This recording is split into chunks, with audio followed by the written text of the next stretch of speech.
মুসলমানকে মারতে মারতে হাতের কবজি দুটি ব্যথা হয়ে গেছে। এ গেদু কোথায়? এই তো আব্বা আমি এখানে। তাড়াতাড়ি আউগা আউগা, তাড়াতাড়ি ধরে সিঁড়ি দিয়ে আমি হাঁটতে পারি না, কোমর ব্যথা করে।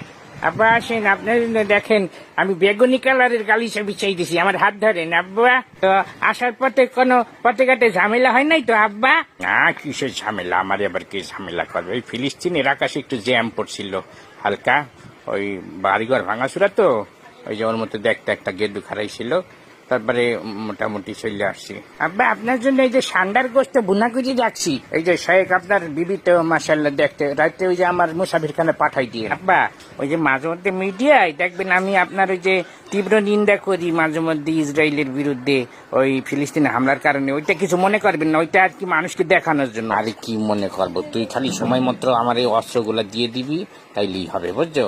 তাছাড়া ওই মিডিয়ায় যা করা শো অফ টপ সব করবি, সমস্যা জি নেই। আব্বা আপনি শুধু আমার দিকে একটু লক্ষ্য রাখবেন, আমি তো আপনার ওদিকে সেটেল হয়ে গেছি, অধিকাংশ সময় আমেরিকায় থাকা হয় আমার। ওই দিন নিয়ে তুই কোনো চিন্তা করবি না, তোর যখন যা লাগবে শুধু আমাকে বলবি, খারাপ লাগুক খাদেমা লাগুক সব বলবি জি আমাকে। আব্বা আপনার মতো একজন আব্বা থাকতে আমার কোনো টেনশনই করতেই না, মনে হয় আপনি আমার জন্ম